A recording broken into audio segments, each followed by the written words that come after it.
নমস্কার,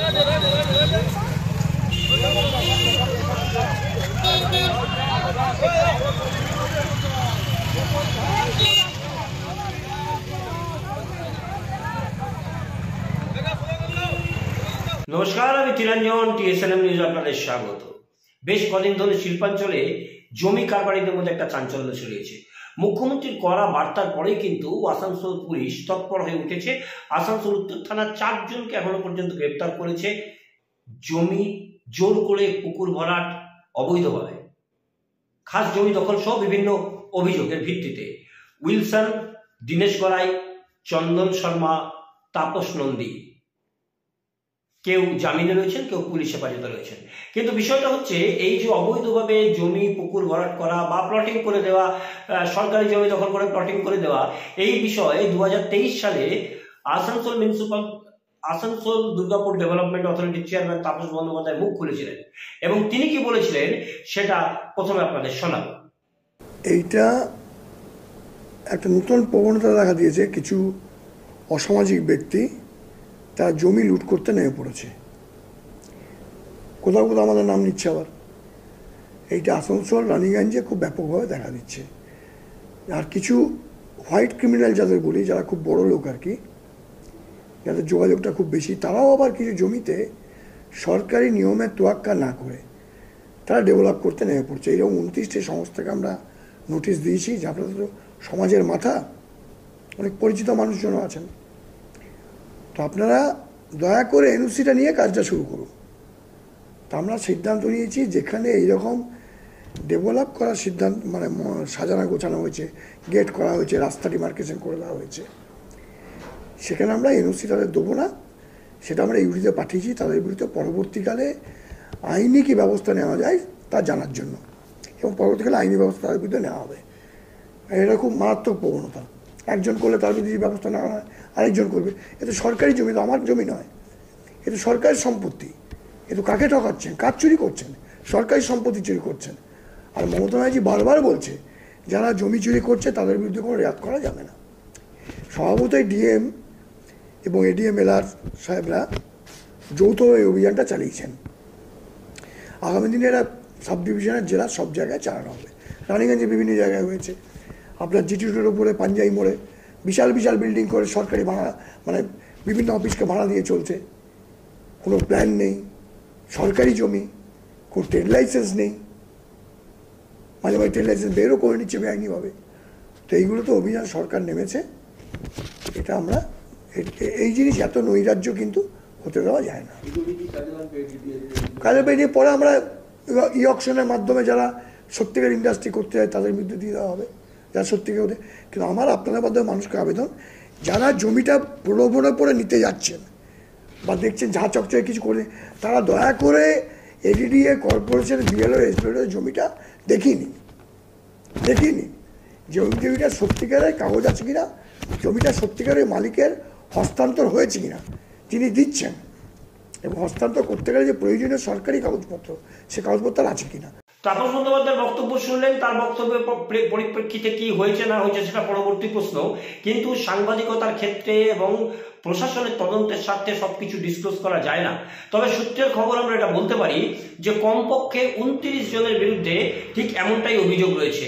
29 জনের বিরুদ্ধে বা 29টা কোম্পানির বিরুদ্ধে এমনটাই অভিযোগ রয়েছে। অর্থাৎ কোম্পানির যারা কর্ণধার, কোম্পানির বিরুদ্ধে অভিযোগ মানে সেই কর্ণধারের বিরুদ্ধে অভিযোগ। 29 জনের বিরুদ্ধে এরকম অভিযোগ রয়েছে। 4 জন গ্রেপ্তার হয়েছে, তার মধ্যে 2 জন জামিনে আছেন, 2 জন হেফাজতে আছেন।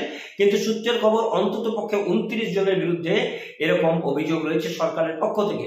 তাতে কি এই অভিযোগটা কমছে, অর্থাৎ মানুষের অভিযোগ কি কমছে, নাকি না অভিযোগের পাহাড় বাড়ছে, অভিযোগ বেড়েই চলেছে, তার সঙ্গে সঙ্গে আরো কিছু নাম যুক্ত হচ্ছে? ঠিক কি হচ্ছে, কি হলো শুক্রবার দেখাবো আমরা। শুক্রবার সকালে আসানসোল মিউনিসিপাল কর্পোরেশনের 22 নম্বর ওয়ার্ডের কুমারপুর এলাকা থেকে গ্রামবাসীরা একেবারে সরাসরি পৌঁছে যান জেলা শাসকের দপ্তরে। নিয়ম নীতি মেনে তারা মিছিল করেন এবং তারা পুকুর ভরাটের বিরুদ্ধে প্রতিবাদ গড়ে তোলেন এবং পুকুর ভরাটের বিরুদ্ধে তারা লিখিত অভিযোগ দায়ের করেন জেলা শাসকের কাছে, এমনটাই খবর রয়েছে। কুমারপুর উন্নয়ন সমিতি তাদের বক্তব্য যে দিনের পর দিন সেখানে একটি পুকুর ভরাট হয়ে যাচ্ছে, গ্রামের একটিমাত্র পুকুর, মানুষ সেখানে স্নান করতে পারছে না, আরও বিভিন্ন কাজ যেগুলো ক্রিয়াকর্ম থাকে, ক্ষৌরকর্ম থেকে শুরু করে গ্রামের একটিমাত্র পুকুর ছিল ভরসা, এবং বিভিন্ন পূজা পার্বণ সেই জায়গায় পুকুরের সুবিধা তারা পাচ্ছে না। সাধারণ মানুষের জল, সেই জল অর্থাৎ পুকুরের জল সাধারণ মানুষের ব্যবহার করার কথা, সেখানে কোনো শর্মা তারা সেই পুকুরকে বন্ধ করে দিচ্ছে, ভরাট করে দিচ্ছে, এবং মাত্র কদিন আগে আবারও জেসিবি নিয়ে আসার সময় মানুষ তাদেরকে তাড়িয়েছে, বাউন্ডারি করে বাউন্ডারির ভেতরে এমন কার্য চালাচ্ছে এবং বারবার বলেও কিছু করা যাচ্ছে না। অবশেষে তারা পৌঁছেছে স্থানীয় গোবর্ধন মণ্ডলের নেতৃত্বে। সমস্ত কুমারপুরের আপামর আবাল বৃদ্ধ বনিতা সবাই শুক্রবার জেলা শাসক দপ্তরে উপস্থিত হন এবং তাকে বিষয়টা জানান। প্রথমে শোনাবো গোবর্ধন মণ্ডল, তিনি কি বলছেন। আমাদের অভিযোগ হচ্ছে একটা পুকুর, যে পুকুরটার আপনার সাধারণের ব্যবহার যে রেকর্ডভুক্ত পুকুর, এই পুকুরটাকে গত কয়েক বছর আগে ওই কানাইলাল শর্মা এবং উজ্জ্বল শর্মা, শঙ্কর শর্মা একটা শেয়ার কিনে নেয়। শেয়ার কিনে বাকি 71% শেয়ার গ্রামের মানুষের এইটুকু শেয়ার কিনে ওই জায়গাটাকে ঘিরতে শুরু করে, পুরো ঘিরে নেয়। ঘিরে পরে যে ফ্ল্যাট হয়, ওখানে ফ্ল্যাটের মাটিগুলো সব ওই পুকুরটাতে ভরাট করেছে। ঠিক তো, গ্রামের মানুষ বাধা দিয়েছে, উনি কিন্তু শুনেন নাই।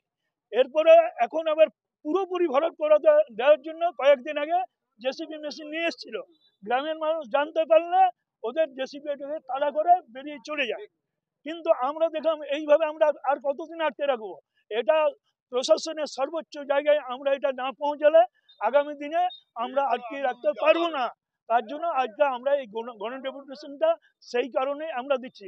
আমাদের মেয়ে ছেলে আদি গ্রামের সবাই এসছে এই বিষয়ে মাননীয় জেলা শাসক মহাশয়কে জানানোর জন্য, যাতে আমাদের ওই সাধারণের ব্যবহার্য যে পুকুর সেটা সাধারণের জন্য যেন থাকে। সেটা এটা কুমারপুর মৌজার 191 প্লট, এই দাগ নম্বর, এটা সাধারণের ব্যবহার্যেরই পুকুর, রেকর্ড তাই আছে। তাহলে ওটা ও বাউন্ডারি করে বন্ধ করলো কেন, বড় গেট লাগালো কেন? এই অভিযোগটা বারবার করা সত্ত্বেও ও তখন তোয়াক্কা করেনি। ও টাকার জোরে হোক, যেই করে হোক, গ্রামের লোকের তোয়াক্কা করেনি। আজকে আমরা বাধ্য হয়েছি পথে নামতে। ডেপুটেশনে আমাদের জেলা শাসক মহাশয়ের কাছে ডেপুটেশন না দিলে আমরা দেখলাম আর আমাদের কোনো উপায় হবে না। দাগ নম্বর, খতিয়ান নম্বর সবকিছু দিয়েই কিন্তু একেবারে পুঙ্খানুপুঙ্খভাবে সবকিছু জানিয়ে জেলা শাসককে জানাতে এসছেন এই সমস্ত গ্রামের মহিলারা, এবং তারা তাদের সত্যিকারের যে অসুবিধে, তাদের যে কষ্ট, সে কথা তারা বলছেন। শুনুন মহিলারা কি বলছেন। ছোট থেকে আমরা পুকুর দেখে আসছি, আর এই গ্রামের পুকুর আমাদের বন্ধ করে দেওয়া হচ্ছে। আমরা কোথায় যাব? পুকুর ছাড়া আমাদের গ্রাম চলবে না। আমাদের কুমারপুর গ্রামে এত লোক মারা যাচ্ছে, সৌরকর্ম খোরকর্ম কোথায় করব আমরা তো বাড়িতে করতে পারি না। আমাদের গ্রামের মানুষ, আমরা 100-150 মানুষ খোরকর্ম করি, তা আমরা কোথায় এটা করব? আমাদের এই যে অসুস্থ অবস্থায় আমরা বাইরের গ্রামে, বাইরের পুকুরে গিয়ে করতে যাচ্ছি, এটা কি উচিত আপনাদের বলুন? হ্যাঁ, পুকুরটা আমাদের ভাড়াটি করে দিচ্ছে। আমরা পুকুর চাই, আমরা যে কোনো মূল্যে আমাদের পুকুরের দরকার, পুকুর চাই। গ্রামবাসীদের দাবি এটা তাদের পুকুরই ছিল এবং সেটা রেকর্ডে পুকুর রয়েছে, এবং সেই পুকুর ভরাট করে ফেলা হয়েছে অনেকাংশেই, অল্প একটু বাকি আছে, কিন্তু তাদের পুকুর তাদের ফেরত চাই। মুখ্যমন্ত্রীর কড়া বার্তার পরে গ্রামবাসীরা সরাসরি এবার জেলা শাসককে জানাচ্ছেন যে তাদের পুকুর তাদের ফেরত চাই, এবং সে কারণে কিন্তু তাদের আন্দোলন। যদিও যার বিরুদ্ধে তারা বলছেন, তিনি আবার বলছেন অন্য কথা। তিনি কখনো বলছেন সরকারের থেকে তিনি এটা কিনেছেন, অথবা লিজ নিয়েছেন, অথবা কেউ নিয়েছে, তার কাছে পয়সা ছিল না, তিনি এনার থেকে নিয়েছেন, কেমন একটা হজবরল টাইপের বিষয়টা বলছেন, সেটাও আমরা শোনাবো। কুমারপুর থেকে একটা লোয়ার কুমারপুর থেকে একটা ডেপুটেশন দিয়েছে, যেটা ওরা অভিযোগ করছে যে লোয়ার কুমারপুরে পুকুর ছিল, লাগার পুকুর নাম, সেটা দখল করা হচ্ছে, এবং আপনার বিরুদ্ধে ওরা অভিযোগ তুলেছে। কি বলবেন? আমি সেইটাই বলতে চাই কি দেখুন ভাই, আমি গভর্নমেন্ট থেকে ল্যান্ড নিয়েছি, আপনাকে পুরো পেপার দেখে দিয়েছি, ওরা আমাকে কমার্শিয়াল ল্যান্ড বলেই বিক্রি করেছে। 1 নম্বর কথা। 2 নম্বর কথা, আমার ফিল্ড ভেরিফিকেশনও করা আছে, সে পেপারটা আপনাদের সবাইকে দেখেছি, আপনারা নিজের চোখে দেখলেন। एकदम क्लियर लिखे दिए नो पुकुर फाउंड। এটা 2012 সালের। এর থেকে আর বেশি আমি কি বলবো? আপনি যদি জোর জবরদস্তি বলেন সে কোর্টে বিচার হবে। আপনি আপনার পেপার নিয়ে আসবেন, আমি আমার পেপার নিয়ে যাব। আমি তো কোনো প্রাইভেট লোক থেকেও নিয়ে নিই, তো গভর্নমেন্টই দিয়েছে আমাদের।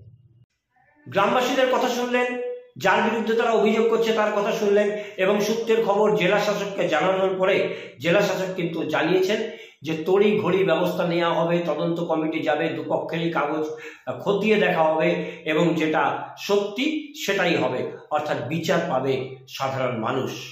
এবং বিগত দিনগুলোতে যা দেখা যাচ্ছে যে যাদের বিরুদ্ধে অভিযোগ তারা কেউ গ্রেপ্তার হচ্ছেন, কেউ জামিন পাচ্ছেন, কেউ পুলিশ রিমান্ডে রয়েছেন।